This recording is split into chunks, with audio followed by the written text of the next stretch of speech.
I'm going to start off with these 5 steps. Are you ready? Let's do it. I hope you enjoy this. It is going to be 30 minutes. Let's jam. All right.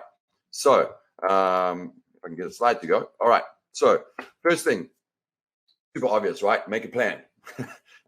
This was probably the biggest thing that clicked in my head that managed to get me live, is that I wasn't planning in the right way to get my Amazon business live. And it wasn't until I actually can't remember the guy's name. It's, he was a guy in the personal development space, but he had broken down this idea of how to plan called milestones. And that was huge for me because, this ultimately at a high level, what the concept is here is, put a plan together, but then break it down into these little milestones, and then just focus on the milestone you need to do right now and forget about all the rest. That's the critical step, because so often we overcomplicate things. We're planning for this multi-billion-dollar brand that you're creating and everything that needs to be done around it when you're not even completing step 1. So forget about all that stuff and just focus on one step at a time. That was the way that stopped me from, getting anxious, feeling overwhelmed, and literally, stalling on doing it. I just knew, hey, this week I need to do this one thing. So that is the major plan there. The way that I kind of explain this is, the first thing you need to do is set a numeric goal of how much money you want to earn and what is that date going to be. In my case, I think I set it out 12 months. So I might have been more. I think it was 14 months. And I set a goal of $50,000 a month on Amazon sales. And that was my goal. I wrote that down, that numeric number. That was critical. I wrote down the date it was going to happen. And actually, I think I put $25,000. So it was $25,000. But actually, when I hit that date, I exceeded that by, I think it was $50,000 in a month that I was doing within that 14-month period. So I encourage you to set a goal that makes your toes wiggle a little bit. Put it down. Literally, whatever you put down there, you are going to achieve it or exceed it. It's pretty much written in the stars. I promise. I didn't believe it either, but it is. So put that down and then work backwards each month. So you say, okay, this is the date I'm going to be earning $50,000 a month. So what I need to do a month before that? A month before that, I need to be live on Amazon, right? So I'm giving myself a month. Probably not live. Probably that's a little bit more. It's probably 2 months. So you go 2 months back and say, hey, I need to be live on Amazon within 2 months so I can hit my $50,000 a month goal. And what I need to do before that. Well, before that, I need to order my stock and ship it, and et cetera, et cetera. Just work all the way down through the steps, listings, marketing plan, launch plan, all of those kind of things. And then just figure out what you need to do today and then do that one thing. And then do that for that week. Be consistent with those actions. That's the critical thing. So don't focus all your energy on Amazon this week and forget about it for 2 weeks. Just be consistent every single week. Make a goal of doing one thing a week. And one large, thing, success milestone a week, just get that done, and remove the obstacles. So, if today is a day that I need to write my listing, right. And I put aside 2 hours, that 2 hours is coming up and I'm like, oh, I just don't feel like doing it. I can't sit down for 2 hours. Break that down and say, I'm just going to sit down for 10 minutes. I'm not going to finish it today, but I'm going to do 10 minutes. And usually that will get you going. So whatever obstacles, we're very good at putting obstacles in the way. Whatever obstacles we put in place, break those down so that it becomes comfortable for you to take that initial action. And once you do it, you'll move. So, for example, what I did is I just said, hey, every night I'm going to spend at least 10 minutes on my Amazon business, no matter what. And typically I ended up doing an hour, right? But I just broke it down like that and made it easy for me to sit down and get things going. One major accomplishment a week, one thing a week, and you'll be live in no time, I promise. And then, the final thing here is educate yourself. Personal development was a big one for me at the time. I needed to get the confidence back in myself to say, hey, I can do this. So I did a little bit of personal development work, and then obviously educated myself on Amazon. There's so many courses out there that you can dive into. Obviously, reliable education is the best in town. So if you have access to that, you're winning already, and you will get there in no time. All right. Hopefully that lands with you guys. I'd love to hear a yes if that makes any sense to you. I hope it does help. That was the biggest thing for me that made me successful on Amazon, is the planning.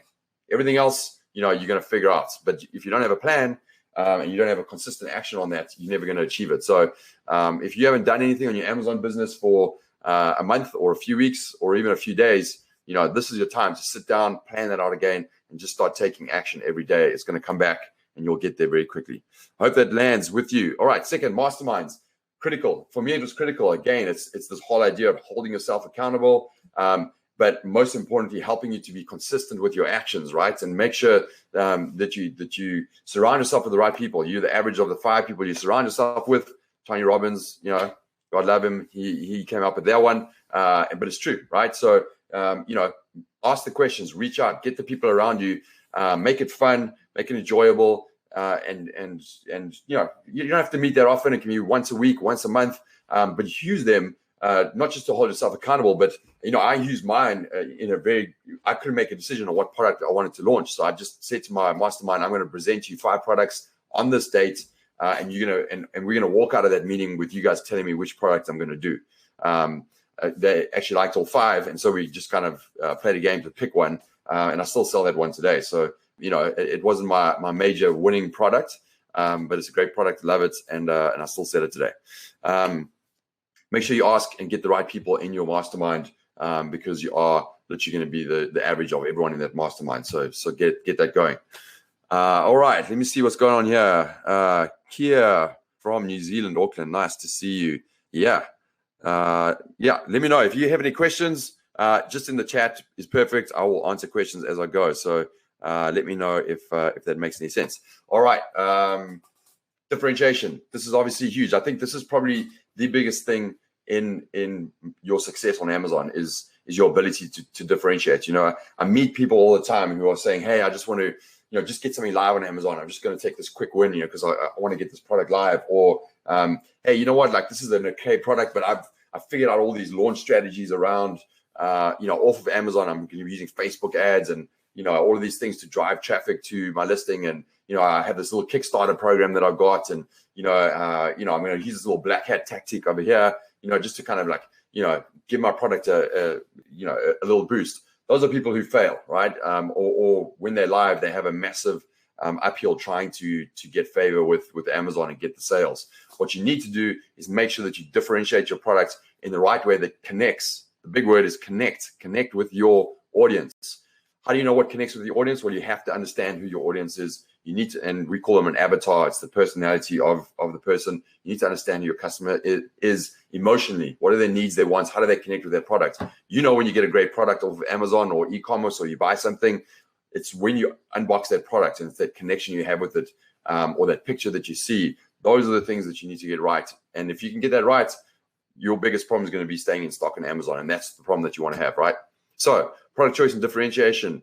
Pick something you like. You are the target. There are a million, gazillion, a trillion things out there on Amazon that you could sell. Why not pick something that you like, that that's within your area? I promise you it is there. You need to go a little bit deeper, get creative, a niche within a niche within a niche. Use keywords on fire, use Niche Finder. Those are amazing products that just give you amazing ideas, and they are out there, and then some. So pick those. Pick something you like. That you're an avatar. Why not enjoy what you're doing, and enjoy the product? Right. I've got, in fact, my one product is sitting here right on the desk, so I still use it today. All right.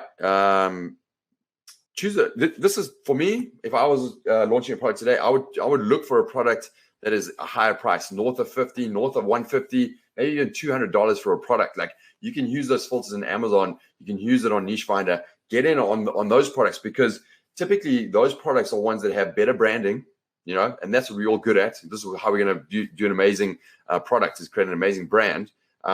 They've done something there to give it that luxury feel. You can compare it to other luxury products. And typically the margin that you have in that, it has room, right? So you will find a great product and a manufacturer that might cost, $10, and you can sell it for 100, right? That's an amazing markup, and you have some room in that. So, why not have the room? Don't go for something that's just $25, right? Try and go north. That's, there's a lot of a big market out there. I would, even though that potentially means your cost of goods, your cost of goods of sale are higher, maybe it's a higher price, but there are products out there that aren't, and those are the ones that you can find. And so don't overcapitalize on those cost of goods, right? So what I mean by don't overcapitalize is, if you're selling a product for $50 and you can get it from your manufacturer for $10, don't create a box that's going to cost $20, right? You've only got, now it's a $30 cost of good, and you're trying to sell it for $50. It's not there. You've got to be at least a third. So a third cost of goods, a third markup, or a third goes to Amazon, and then a third is your profit, right? At least that split, hopefully more. So you've got to differentiate in a way that connects with your audience, but doesn't, overcapitalize on your margin and eat your margin, right? So that's a really important point. What I would also say is pick one manufacturer that can build a brand line for you, right? The hardest thing is finding a manufacturer. The hardest thing is launching on Amazon, right? That's the hardest thing you can do.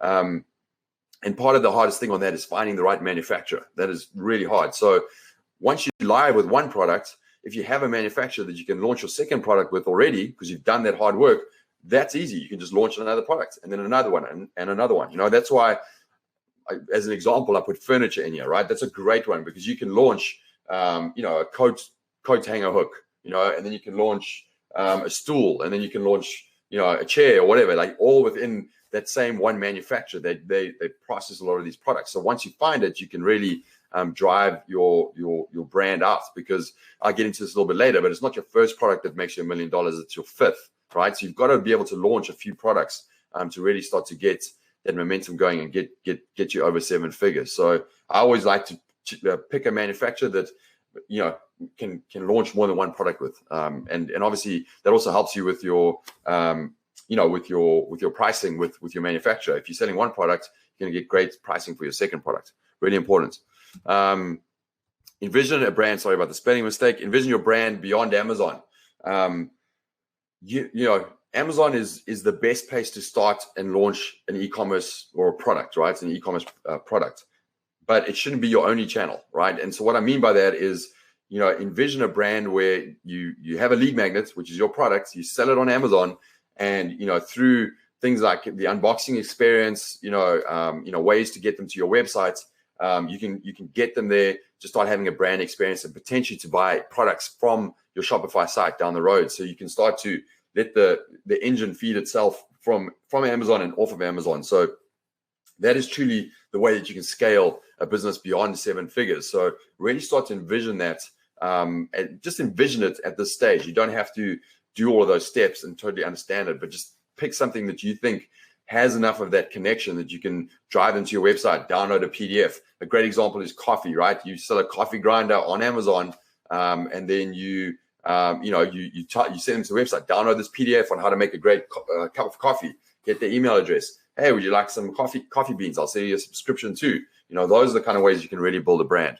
That is how you're going to scale something and get true wealth, and obviously sell an amazing business, because that's what you want to do. Your first birthday is the day that you sell your first Amazon business. You got to get there and then build another one. Create your avatar, understand your customer. Use the love-hate tool. This is the best tool to understand what people love and hate about a product. It's right there in ZonGuru. You can use it. Use Google surveys. Understand. Put your picture. Photoshop your product with a bunch of other products on an Amazon page. Send it to friends and say, which product would you pick? If they're not picking your product 8 out of 10 times, you need to do some work, right? So get it right.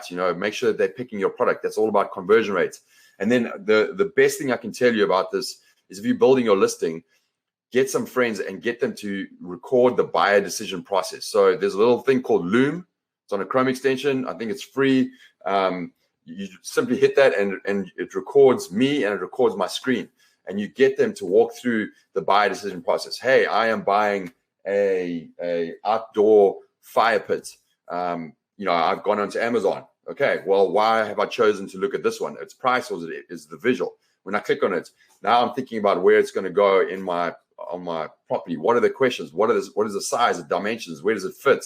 All of those questions. Get them to ask those questions and go through, because what you'll find 9 times out of 10 is that some of the key questions to ensure that buyer process happens aren't answered on the listing, because you're too close to it. You haven't answered it in the correct way. And so you're missing an opportunity to get conversion. They are out there all the time. That is a critical process. You have to do that. Even if you have a listing live, I challenge you to do that as a really critical step that will ensure that you have all the right information to make sure that anybody who lands there has got the best chance of converting. If you can get high conversion rates, Amazon's going to love you. You're making their money. They'll give you more traffic. You'll make more money. So very, very important. That's probably one of the better tips here. Don't be cheap. Make sure you get obviously great visuals. Make sure you have some budget for PPC. All of these kind of things are really, really critical as you differentiate your products. And also when I say don't be cheap, don't necessarily like hackle your manufacturer until he quoted you on $2 and now you've got him down to $1, right? And then you're trying to push him further down. Try and get him to where you think it should be. And then why don't you say to him, hey, instead of me paying $1, I'm going to pay you $1.50. What can you do for an extra 50 cents? You'll blow their mind and they'll come up with a creative way to give you even a better product. So, this is a long-term relationship that you're having with your manufacturer. Don't be cheap with them. All right. Any questions here? Let's see. Selvaraj, does it create a risk when we create brand line with one supplier? No, it doesn't create a risk, right? If you just got one product and one supplier, that is totally fine. I mean, obviously, at the end of the day, something that is differentiated, that is a great idea that you think can drive your business, that's fine. But if you can, and you're trying to choose between products, and there's one that has an easier way to launch the second and third with one supplier, I would lean towards that one because it just makes your job easier after you live. Because again, it's not the first product; it's the fifth. Yeah, hopefully that helps. Joanna, what do you do when you like so many different products? I had the same problem, right? You have to narrow it down and you've got to be ruthless with that. And that is one of the skills of an entrepreneur is discipline, to be ruthless and to make those decisions and just take the leap of faith, right? The way, I had 5 products and I was like, I couldn't choose. So I got my mastermind and I said, right, we're choosing one today. They looked at all 5 ideas and they were like, well, we don't know either. So we just said, let's spin the dice and let's pick one, right? Because you have to move forward and have faith in one. And I think if you can take off the pressure of that first product and say, hey, this is the product that's going to make me $1 million, and rather just like, this is the first product of the products I'm going to launch to get me to $1 million, it takes the pressure off the first product. Just pick it, just go live. It was my second product that got me to the 50 G's, right? So, my first one is a great product. I love it, but it's if now it's probably doing 10 grand a month, it's not a big seller. All right. I like the idea of having different suppliers, possibly able to make the same product for me. Risk spread, thoughts. Yes, very important point. It's interesting when my manufacturers are based in China, and you establish that relationship with them and they charge you a certain amount for that product. And it's almost hard for them to then down the road when you kind of find out, hey, they overcharge you because they're going to charge you more in the beginning anyway because you're a first-time customer. It's harder to renegotiate that pricing with them because they're kind of prideful of what they offered you in the beginning. That's in my experience. So I think it's really important in your negotiation with your manufacturer, say, hey, let's come up with a price. By the way, I know you're going to be charging me more than potentially other bigger suppliers because I'm brand new. That's okay. But when it comes to the right time, we need to renegotiate that price. Set that expectation. And secondly, once you have your supplier and you've launched your product, start looking for your second supplier. It diversifies your risk. And also when you scale and Amazon really turns on the traffic and you need to make a lot more, they might not be able to keep up with demand. So you need someone else to rely on. You might have 2-3 suppliers. And then furthermore, by having a second supplier, you can renegotiate on pricing because I guarantee you're going to be charging $1 with one manufacturer. And once you start talking to the second one, you see your sample, he's going to be like, it's 50 cents. Then you can go back and say to the first one, hey, I've got this other supplier, they had 50 cents. Can you match it? Otherwise, I'm going to go there. So you get some bargaining power as you go there, right? So that's really important. So absolutely important to get more than one supplier. And we can dive down samples and golden samples, but you need to make sure you get that golden sample. You need to make sure you checked it off. And most importantly, when they've created the shipment to match the golden sample, that you get that inspected by a third party before it leaves the manufacturing office. And then once it lands in the US as well, get it checked again. Really important. Okay, launch plan.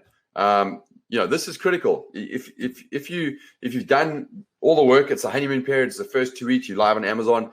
Amazon is going to give your product a shot, 100%. Amazon wants, their goal is they want to get the best, greatest, baddest, meanest, most amazing products in front of their customers, right? That's how Amazon makes money. That's how they stay in business. As you know, they're going to have the best products on there, right? So when you launch a product, the algorithm is going to give you a chance and put you in front of users because it wants to see, have you created the best product? And people are going to love it, right? So you're going to get a shot. And they're going to look at your conversion rates, right? So you've got to maximize your launch plan to get the most traffic, but get your conversion rate at a high percentage, right? All the work that you need to do around ensuring that you have a great listing and have a launch plan in place is critical. You can't be launching and then saying, hey, I've just put up one image, I need to put up the other ones.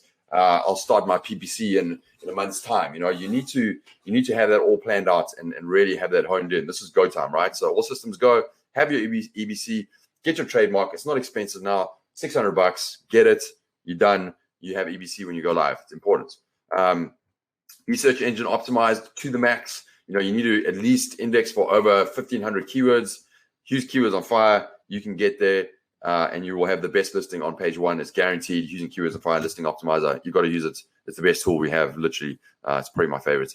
Light up PPC. Know it well. Understand how to do it. Use all the Amazon tools available. They have these beta programs. They have programs. They have, there's the latest one where you can kind of set up your Instagram-esque, images that Amazon put out there for free and drive traffic for free to your listing. Use those kind of products. Use everything they have, because if they make you money and you're using their tools, they make you money. They're gonna give you the best shot. So use everything they can give you. Drive some outside traffic if you can to your store page listing. I use Google Ads. It's really simple. You just put in your store link. You can jump to the store or to your listing. You don't even need a website. You can literally drive outside traffic. It's important to get some outside traffic going there. If you really do need to use a squeeze page to make sure that the traffic is more qualified, you can absolutely do that. You can even, I think it's called Canva. You can do it through Facebook. You can create your own Shopify site. It's pretty easy. It's not a lot of figuring out to do. You don't have to be the world's best, but drive some outside traffic. Maybe start a community on Facebook and an interest face group, right? There's either ones there, and you can ask questions around your product, get them interested. Use that as a launch platform, or create your own Facebook interest group and just start creating customers so that you can launch your product through that. Pretty simple, really easy to do. All right, and then the fifth one here is do over, right? Again, what I said, right, which is it's not one. Oops, sorry about that. It is not one product; it's 5, right? So your fifth product, just your first product might get you to 7 figures, great, but it's probably not very likely. So think of it as your fifth product. It takes the pressure off the first few.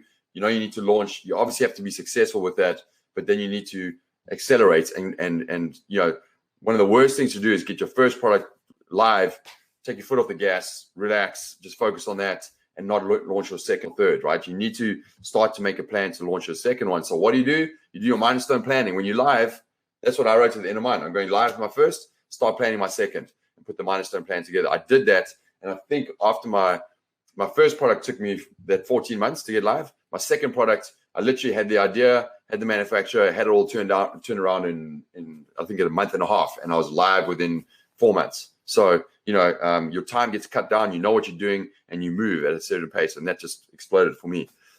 Make sure you use SOPs for everything, standard operating procedures. You're creating a business here, right? You're a business that is scalable, that is sellable. Every single process you have, create a standard operating procedure, step by step. How do you do these? Because at some point, you want to give that to someone, a VA, someone who can handle that, so you can focus on truly growing your business and you're not doing everything yourself. Delegate and scale. This is how we use a tool on ZonGuru called Notion. That's where we track all of our standard operating procedures. Whenever you want to sell a business at some stage, they want to take it over, you can just be, here you go. Here's all the standard operating procedures. When you onboard someone, you can show them where it is. That's how we use it. We have this Wikipedia of processes so that we can onboard people, so that anybody can step and repeat the same process and learn what needs to be done, so we can focus on scaling and growing the business. Very important. And that is it. We have 16 tools. If you want to jump in there and check it out, Niche Finder is huge, easy source, Keywords on Fire. If you don't have ZonGuru already, go in there, check it out.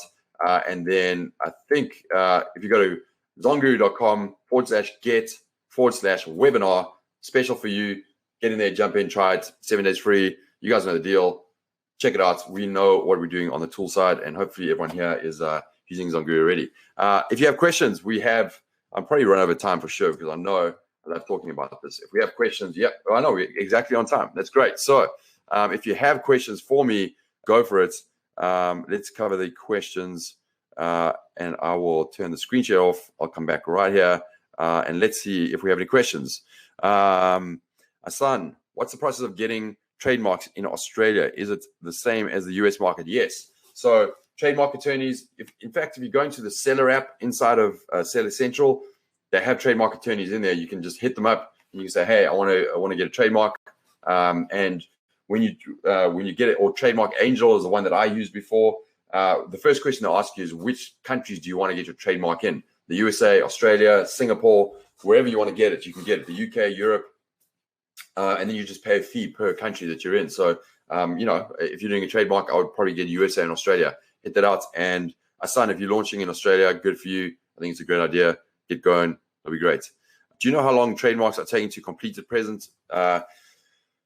I think mine was done in I just did one recently. I think it took 4 weeks to get done. And, now for EBC content, you can apply when your trademark is pending or in the process. You don't really have to have the physical papers or anything like that. You can still apply for EBC through the link on Amazon. So you don't even have to wait for your trademark to come through to actually get EBC. So just get going with it. It used to take a long time, be very expensive, but because of Amazon and the trademarks and them, it's just, it's a breeze these days. It's super easy. So get it done for sure. It looks like that's all the questions. I'll give you guys a couple more seconds. But again, if you're in Australia, enjoy the weekend. Hopefully the lockdown doesn't last too long, but I hope everyone is safe over there. Over here, it is pretty good right now. So everything's still pretty open, although we do have, a little bit of a wave coming here. But of course, being in the USA, a lot of us are vaccinated, which is great. I went double. I got COVID and vaccinated. So, there you go. I think I've got antibodies coming out of my ears. Anyway, let's see if there's any other questions here. Let's see. Reese, any advice on tailoring a product to suit a brand idea? Tailoring a product to suit a brand idea. I'm not exactly sure I'm following what you're saying there. So if you want to ask again, Reese, in any more detail, I understand it. But, essentially, any brand that you're creating, you need to tailor your product, right? And that's kind of what I was saying before, is like when you're differentiating your product, don't overcapitalize. So I wouldn't go and get new tools done, injection molding, things that cost thousands of dollars to tailor your product. You've got to differentiate in a way that you can connect with your customer in a smart way. So you're not really spending too much on overcapitalizing up front. And that is through your branding, through your box. Maybe it's bundling with a few things, 2-in-1 ideas. There's a whole bunch of ways to do that. So, look into that, but don't overcapitalize. And then more importantly, when you're live and you're doing well, think of ways you can differentiate. That's when you can start to use tooling. The manufacturer might give you a break. You can make it better, and just keep iterating on that product, make it better. Yeah, no problem, Sina. The pending EBC possibility is good. Yeah. What's the program that Kim is doing regarding your... There's a program that Kim is doing regarding your tools. What's the program that Kim is doing regarding your tools? Not sure what the question is. If you're talking about the Quick Start Challenge, that is super cool. If you need a challenge, which is basically the Quick Start is 13 days. We give you tasks to do every single day, and you'll be guaranteed that you're going to have a product idea and a manufacturer at the end of that. Every day, we just give you a simple task to do, get it done. Just hit up support and say, hey, I want to get the Quick Start Challenge, and you can get going with that. That is super cool. I think you can even access it from our homepage at the moment. There are not much traction for products in the Australian market that are crushing in the US. Should we consider still selling them? There's not much traction for products in the Australian market that are crushing. Yeah, there's not. There are products that have got traction. If you see it, you can see ones that are making money. The point is, it's so open right now that if you sell anything, there's going to be products and they're doing 50,000 a month.